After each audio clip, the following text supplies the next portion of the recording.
ಭಕ್ತಿಯ ಹೆಸರಲ್ಲಿ ಅನಾಚಾರ ಮಾಡಲಿಕ್ಕೆ ದೈವ ಬೇಕಲ್ಲ ನಿನಗೆ, ದೈವ ಬೇಕಲ್ಲ ನಿನಗೆ. ಈಗಾಗಲೇ 4-5 ದಿನಗಳಿಂದ ನಾನು ನೋಡ್ತಿರೋ ಮಟ್ಟಕ್ಕೆ ಸೋಷಿಯಲ್ ಮೀಡಿಯಾದಲ್ಲಿ ಯಾವ ಥರ ವಿಷಯ ಹರಡ್ತಿದೆ ಅಂತ ನೀವು ನೋಡಿರ್ತೀರ.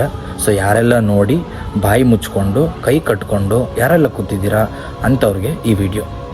ನಾನು ಏನು ಹೇಳ್ತಾ ಇದ್ದೀನಿ ಅಂದರೆ, ನಿಮ್ಮ ಮೈಸೂರು ನಿಮ್ಮ ಕೈಯಲ್ಲಿದೆ, ಉಳಿಸ್ಕೊತಿರೋ ಬಿಡ್ತೀರಾ, ಇದು ನಿಮಗೆ ಬಿಟ್ಟಿದ್ದು.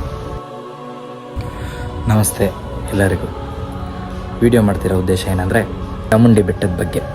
ಚಾಮುಂಡಿ ಬೆಟ್ಟದಲ್ಲಿ ಈಗಾಗಲೇ 3-4 ದಿನಗಳಿಂದ ತುಂಬ ವಿಷಯ ಓಡಾಡ್ತಿದೆ. ಯಾರೆಲ್ಲ ನೀವು ಯೂಟ್ಯೂಬಲ್ಲಿ ಆಗಲಿ ಮತ್ತು ಇನ್ಸ್ಟಾಗ್ರಾಮಲ್ಲಾಗಲಿ ಯಾರೆಲ್ಲ ನೋಡಿದ್ದೀರಾ ಅವ್ರಿಗೆ ಆಲ್ರೆಡಿ ಗೊತ್ತಿರುತ್ತೆ.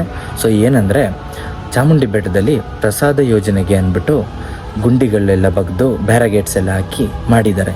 ಬಿಕಾಸ್ ಅದು ಮಾಡಬಾರ್ದು, ತಪ್ಪು. ಈಗಾಗಲೇ 4-5 ವರ್ಷ ಹಿಂದೆ ಮಳೆ ಬಂದು ರೋಡೆಲ್ಲ ಕುಸ್ತು ಬಿದ್ದು ಆ ರೋಡನ್ನ ಇನ್ನೂ ರೆಡಿ ಮಾಡ್ತಾನೆ ಇದ್ದಾರೆ. ಅದೇ ಇನ್ನೂ ರೆಡಿ ಆಗಿಲ್ಲ. ಹಾಗಾಗಲೇ ಮೇಲ್ಗಡೆ ಪ್ರಸಾದ ಯೋಜನೆಗೆ ಅಂದ್ಬಿಟ್ಟು ಪ್ರಸಾದ ಯೋಜನೆ ಮಾಡ್ತಾಯಿದ್ದಾರೋ ಇಲ್ಲ ಪಿಕ್ನಿಕ್ ಸ್ಪಾಟ್ ಮಾಡ್ತಾಯಿದ್ದಾರೋ ಇಲ್ಲ ಮಾಲ್ ಮಾಡ್ತಾಯಿದ್ದಾರೋ ಇನ್ನೂ ಗೊತ್ತಿಲ್ಲ, ಓಕೆನಾ. ಅದರ ಪ್ರಸಾದ ಯೋಜನೆ ಮಾಡ್ತಾಯಿದ್ರು, ಅದನ್ನು ನಿಲ್ಲಿಸಬೇಕು ಅಂತ ನಮ್ಮ ಮನವಿ. ಯಾಕೆಂದರೆ ಇವಾಗಲೇ ಅಲ್ಲಿ ಇರುವಂಥ ಮಣ್ಣು ಅದು ಗಟ್ಟಿ ಮಣ್ಣಲ್ಲ, ಸಡ್ಲದ ಮಣ್ಣು. ಆ ಮಣ್ಣು ಏನಾದರೂ ಕಟ್ಟಿದ್ರೆ ಬಿದೋಗುತ್ತೆ. ಇವಾಗಲೇ ದೇವಸ್ಥಾನಗಳಿದೆ, ಅಲ್ಲಿ ಅಕ್ಕಪಕ್ಕ ಚಿಕ್ಕ ಚಿಕ್ಕ ಮನೆಗಳಿದ್ದಾವೆ. ಮತ್ತು ಆಲ್ರೆಡಿ ಒಂದು ಪ್ರಸಾದಕ್ಕೆ ಅನ್ನದಾನ ಅಂತಲೇ ಆಲ್ರೆಡಿ ಒಂದು ಕೊಠಡಿ ಇದೆ. ಅದೆಲ್ಲ ಇರಬೇಕಾದ್ರೆ ಬಸ್ ಸ್ಟ್ಯಾಂಡು ಅದು ಎಲ್ಲ ಇರಬೇಕಾದ್ರೆ ಇವಾಗ ಆಲ್ರೆಡಿ ಆ ಸಾಯಿಲ್ ಏನಿದೆ, ಮಣ್ಣು ಏನಿದೆ ಆಲ್ರೆಡಿ ಪ್ರೆಷರಲ್ಲಿದೆ. ಅದ್ರ ಮೇಲೆ ತಗೊಂಡೋಗಿ ಇದನ್ನು ಮಾಡೋದ್ರಿಂದ ತುಂಬ ಪ್ರೆಷರಾಗಿ ಬೆಟ್ಟನೇ ಕುಸಿಯುವಂಥ ಒಂದು ಪರಿಸ್ಥಿತಿ ಬರುತ್ತೆ. ನಾವು ಎಲ್ಲರೂ ಧ್ವನಿ ಎತ್ತಬೇಕು ಅಂತ ಕೇಳ್ಕೊತೀನಿ. ಯಾಕಂದರೆ ಅಲ್ಲಿ ಇರೋದು ಮಣ್ಣು ಸಡ್ಲು ಮಣ್ಣಾಗಿರೋದ್ರಿಂದ ಆ ಮಣ್ಣಿಂದ ತುಂಬ ಪ್ರೆಷರ್ ಬಿದ್ದರೆ ಆ ಮಣ್ಣಿಗೆ ಆ ಮಣ್ಣು ಕುಸಿಯುವಂಥದ್ದು ಇರುತ್ತೆ. ಆಲ್ರೆಡಿ 4-5 ವರ್ಷ ಹಿಂದೆ ಈ ಥರ ಆಗಿ ಮಳೆ ಬಂದು ಮಣ್ಣು ಕುಸಿದು ರೋಡೆಲ್ಲ ನೀವೇ ನೋಡಿದ್ದೀರಾ, ವೀಡಿಯೋಗಳಲ್ಲಿ ನ್ಯೂಸ್ಗಳಲ್ಲೆಲ್ಲ ನೀವೇ ನೋಡಿದ್ದೀರಿ. ಇನ್ನೊಂದು ಕೇಳೋದೇನೆಂದರೆ, ಮೈಸೂರಲ್ಲಿರುವಂಥ ಕಂಟೆಂಟ್ ಕ್ರಿಯೇಟರ್ಸು ಮತ್ತು ಯೂಟ್ಯೂಬರ್ಸು ತುಂಬ ಚೆನ್ನಾಗಿ ತುಂಬ ಅದ್ಭುತವಾಗಿ ವೀಡಿಯೋಗಳನ್ನ ಮಾಡ್ತೀರಾ. ಈಗಾಗಲೇ ನಾನು ತುಂಬ ಜನರು ವೀಡಿಯೋಗಳನ್ನದು ನೋಡಿದ್ದೀನಿ, ನೇಮ್ ಹೇಳಬೇಕು ಅಂತ ಅವಶ್ಯಕತೆ ಇಲ್ಲ ನನಗೆ. ಯಾಕೆ ಹೇಳ್ತಾ ಇದ್ದೀನಿ ಅಂದರೆ, ನಿಮ್ಮ ಒಂದು ಮನೆ ವಿಷಯ, ನಿಮ್ಮ ಒಂದು ಊರಿನ ವಿಷಯ ನೀವೇ ಪಬ್ಲಿಕ್ಕಿಗೆ ತೋರಿಸಿಲ್ಲ ಅಂದರೆ, ಕೇಂದ್ರ ಸರ್ಕಾರಕ್ಕೆ ನೀವೇ ಇದನ್ನು ಪ್ರಶ್ನೆ ಮಾಡಲಿಲ್ಲ ಅಂದರೆ ಯಾರೂ ಬರಲ್ಲ ಕೇಳಲಿಕ್ಕೆ. ಗುರುವಾರ ಬಂತು ಅಂದರೆ ಎಲ್ಲರೂ ತಮ್ಮ ಇನ್ಸ್ಟಾಗ್ರಾಮ್ ರೀಲ್ಸ್ಗಳಿಗೆ ಅಪ್ಲೋಡ್ ಮಾಡ್ತೀರಾ ಮತ್ತು ಸ್ವತಃ ಚಾಮುಂಡಿ ಬೆಟ್ಟಕ್ಕೆ ವಿಸಿಟ್ ಮಾಡಿ ದರ್ಶನ ಪಡಿತೀರಾ. ಆದರೆ ಈ ಒಂದು ವಿಷಯದಲ್ಲಿ ಯಾರೂ ಪಾಲ್ಗೊಳ್ತಿಲ್ಲ ಅನ್ನೋದು ನನಗೆ ತುಂಬ ದುಃಖಕರವಾಗಿದೆ. ಎಲ್ಲರೂ ಕೈ ಜೋಡಿಸಿ ಈ ವಿಷಯನ ಬೇಗ ಮುಂದೆ ತಗೊಂಡೋಗಿ ಕೇಂದ್ರ ಸರ್ಕಾರಕ್ಕೆ ನಿಲ್ಲಿಸಬೇಕು ಅಂತ ಕೇಳ್ಕೊಳ್ಳಿಕ್ಕೆ ಮನವಿ ಮಾಡ್ತೀನಿ.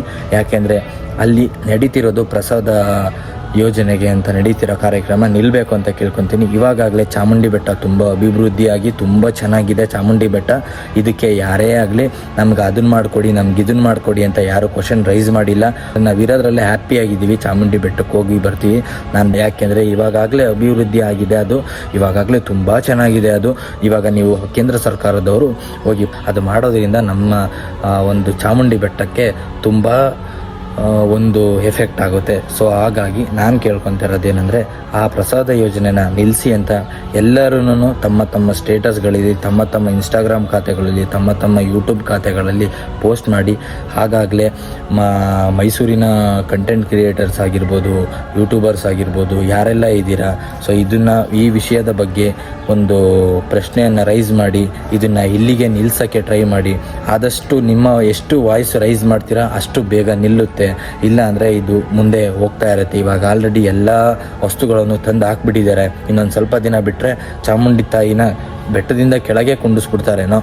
ನೀವೇನೇನೆ ಬೇಗ ಇದನ್ನು ವಿಷಯನ ರೈಸ್ ಮಾಡಿ, ಇದಕ್ಕೆ ವಾಯ್ಸ್ನ ರೈಸ್ ಮಾಡಿ ಕೇಂದ್ರ ಸರ್ಕಾರಕ್ಕೆ ಬೇಗ ಇದು ತಲುಪಲಿ.